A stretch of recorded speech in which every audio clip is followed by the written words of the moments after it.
Welcome to my channel. Subscribe, listen, and enjoy my stories every day. I sit on the edge of the couch, staring blankly at the flickering screen of the news channel. It's a routine night for me, the TV droning on in the background while I nurse a glass of whiskey. The room is dim, save for the harsh light of the screen. The anchor's voice cuts through the silence with unnerving clarity. Tonight's breaking news: a daring robbery has taken place in downtown Seattle. The suspects, a man and a woman, were apprehended earlier this evening and are now being treated in a local hospital. The woman, identified as 32-year-old Karen Miller, was seen with her accomplice, who was shot during the heist. I blink in disbelief. Karen Miller.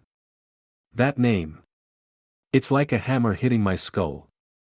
My wife's name is Karen Miller. I tighten my grip on the whiskey glass, my knuckles turning white. The report continues, describing the scene in vivid detail, and I watch in stunned silence as the camera cuts to footage of the two suspects being dragged into an ambulance.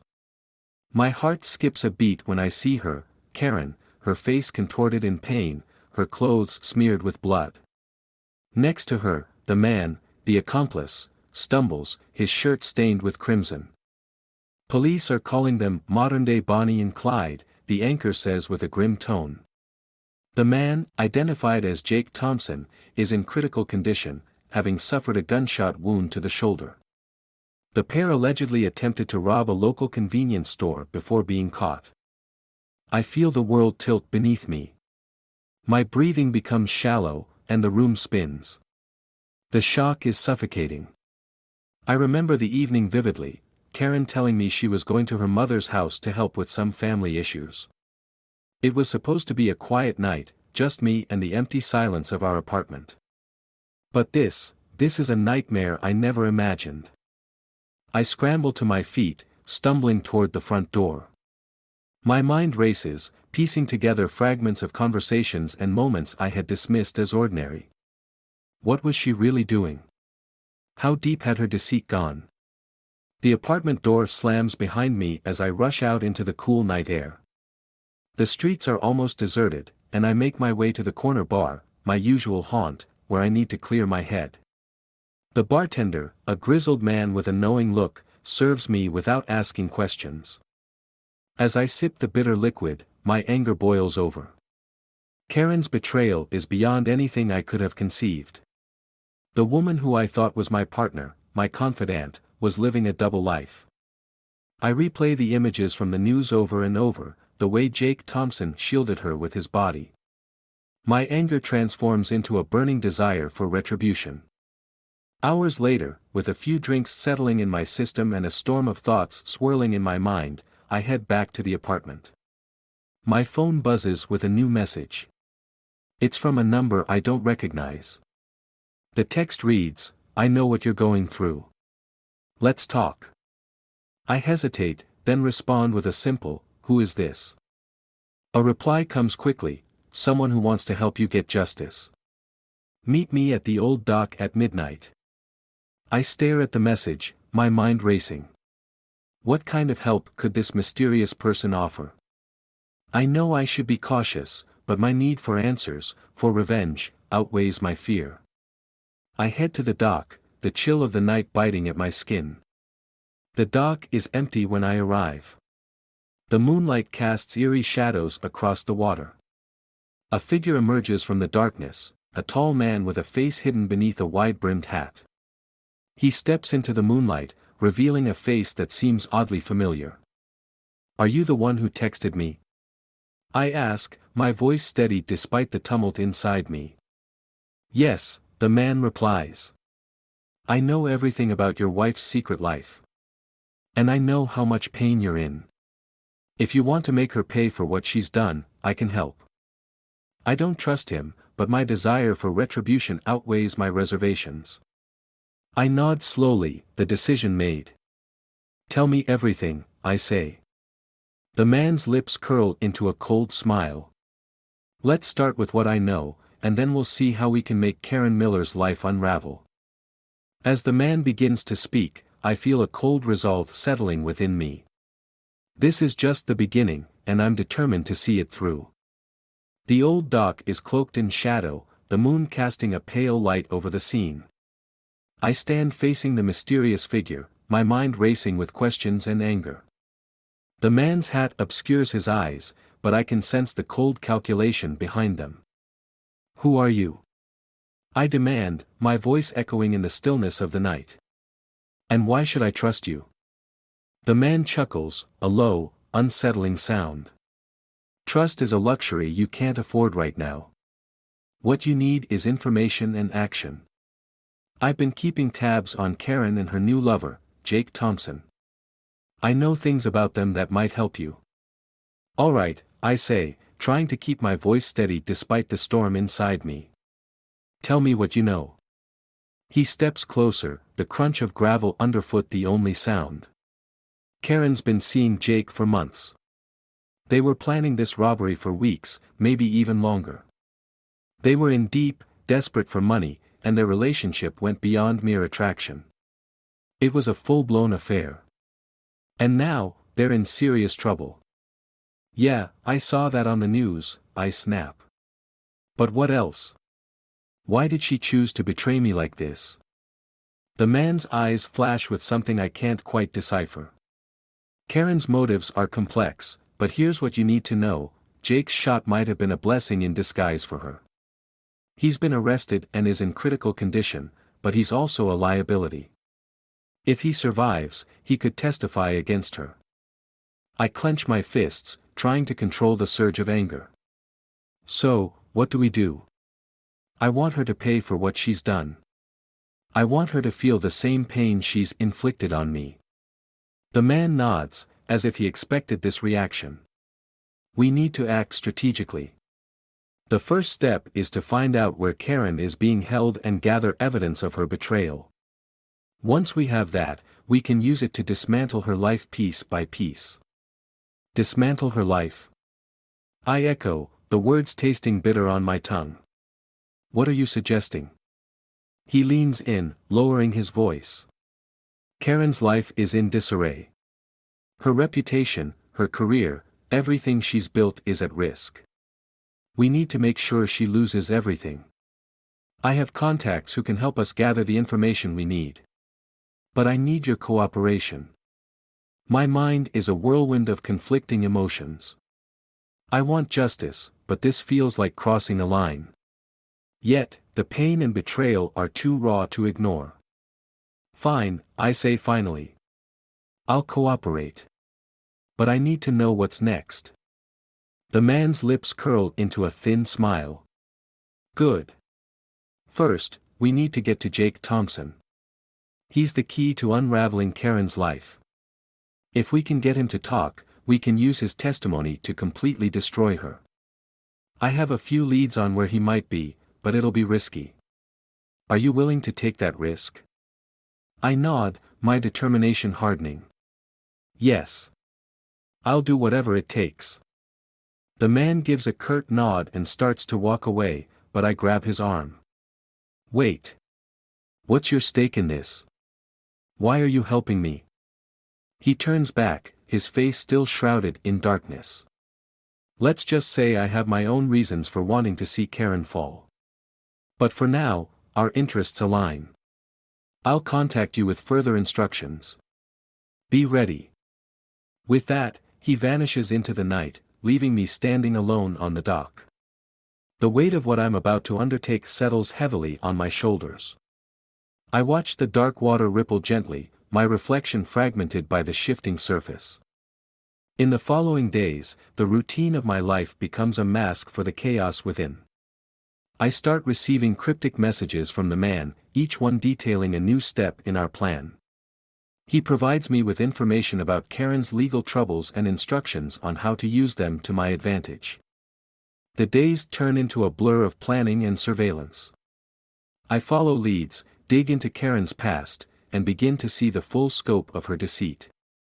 My interactions with the man become more frequent, each meeting fraught with tension and purpose. One evening, I receive a message that changes everything. "We have a lead on Jake Thompson's location. Meet me at the warehouse on 5th Street at midnight." We need to make our move. My pulse quickens as I prepare for what's to come. The thought of confronting Jake, of extracting the truth from him, fills me with a mixture of dread and anticipation. I know this is a turning point, a moment that could either bring me closer to justice or lead to unforeseen consequences. As I head toward the warehouse, the weight of my decision bears down on me. The darkness of the night feels oppressive, a fitting backdrop for the unfolding drama. I can only hope that this next step will bring me closer to the retribution I so desperately seek. The warehouse on 5th Street looms in the distance, its silhouette stark against the night sky. The place is an abandoned relic, its windows boarded up and its walls covered in grime. I can see the faint glow of a single light bulb flickering inside, casting eerie shadows across the cracked pavement. I pull up in my car, park a block away, and walk the rest of the way, my nerves on edge. Every step echoes in the empty street, amplifying my anxiety. As I approach the entrance, I notice a figure standing in the shadows, their face hidden beneath the brim of a hat. It's the man from the dock. "Here," he says as I approach, his voice low and clipped. "We have a lead on Jake Thompson's location. But first, we need to talk strategy." I nod, trying to steady my breathing. "What's the plan?" The man gestures for me to follow him into the warehouse.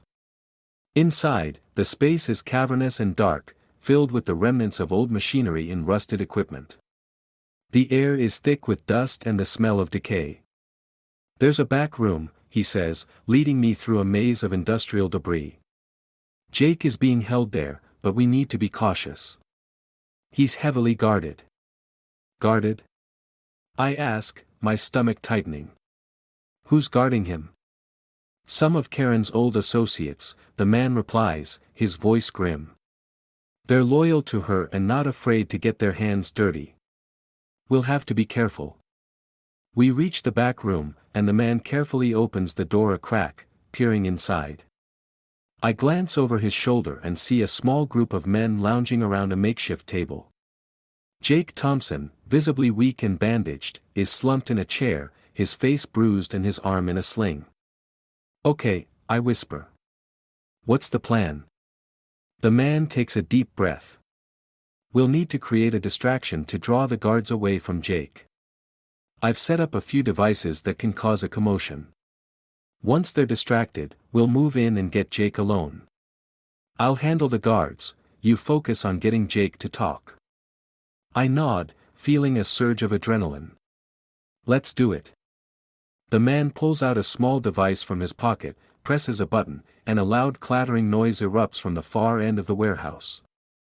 The guards jump up, their voices rising in confusion as they rush to investigate the source of the noise. "This is our chance," the man says, pushing open the door.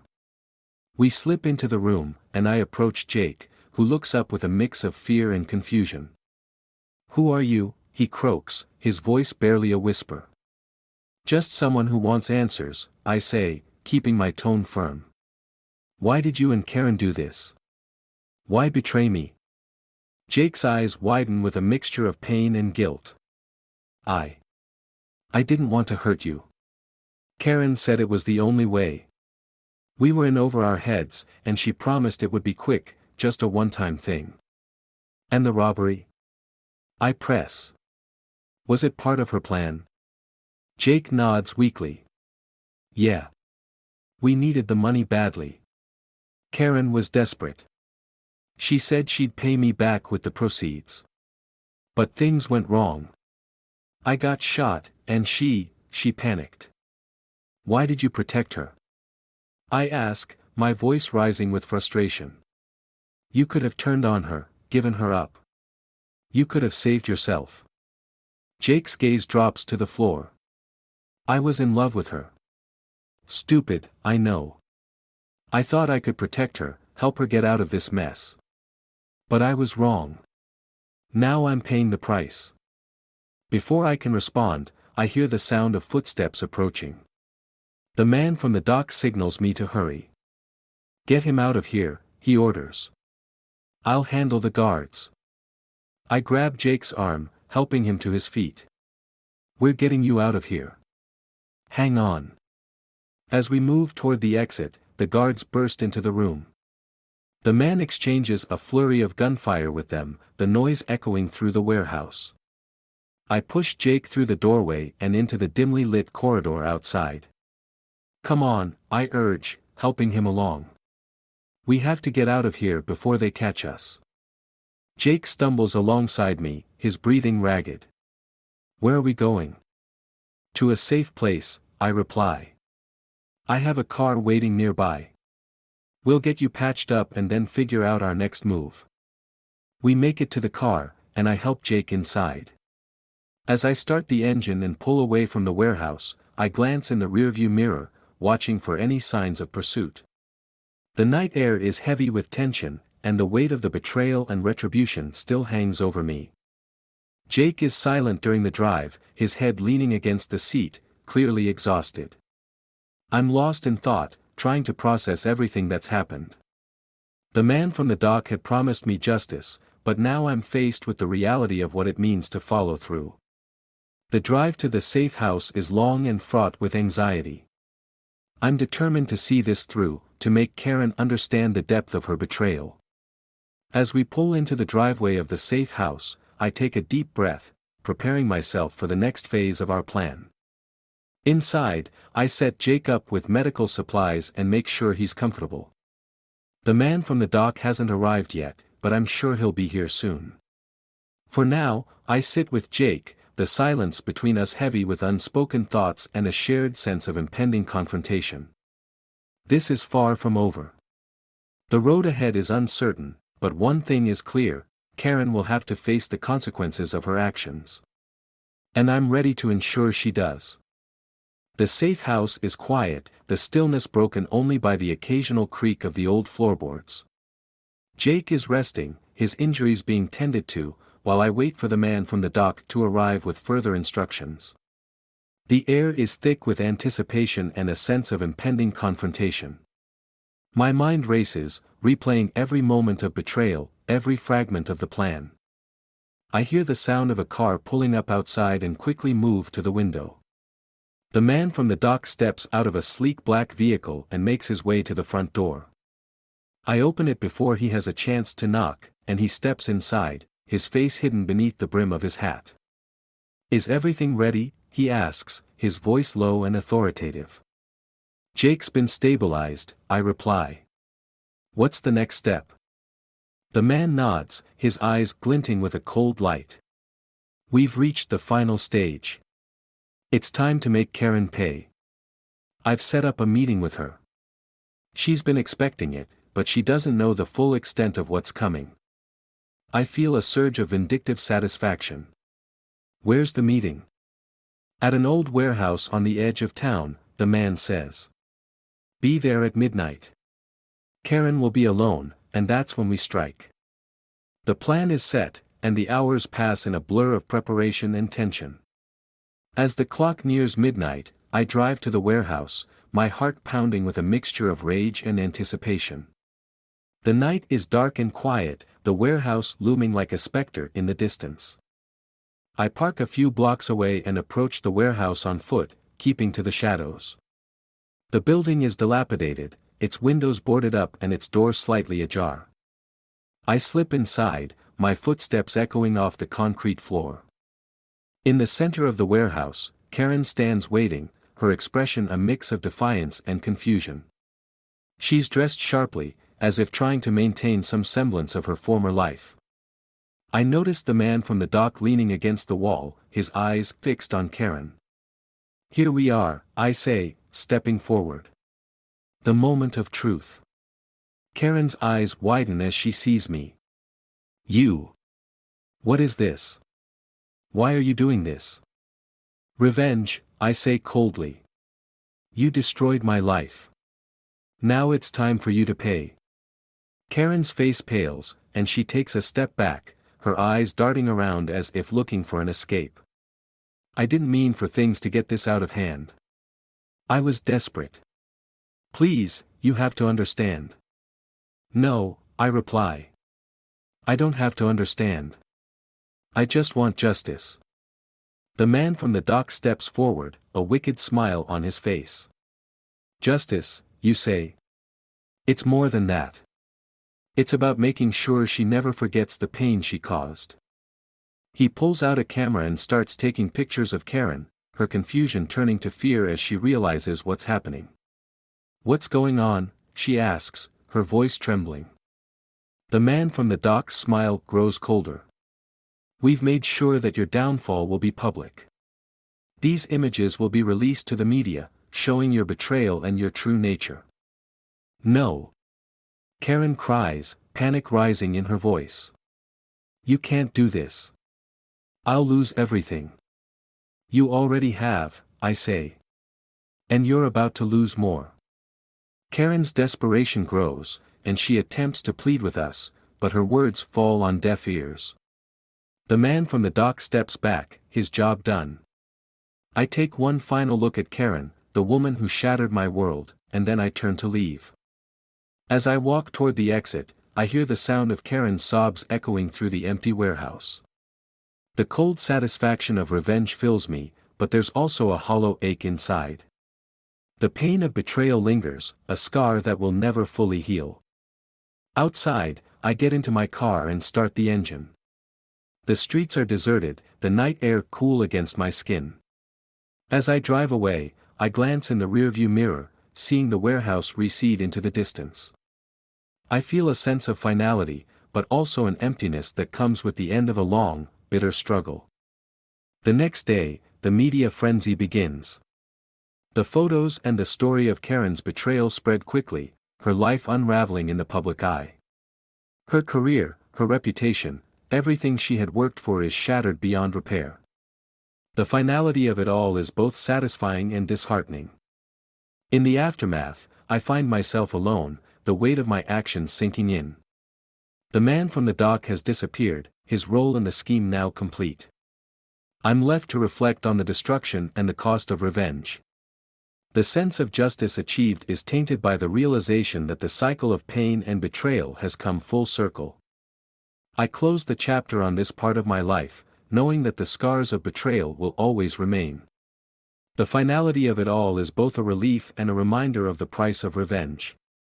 As I move forward, I'm haunted by the echoes of the past, a reminder of the darkness that once consumed me.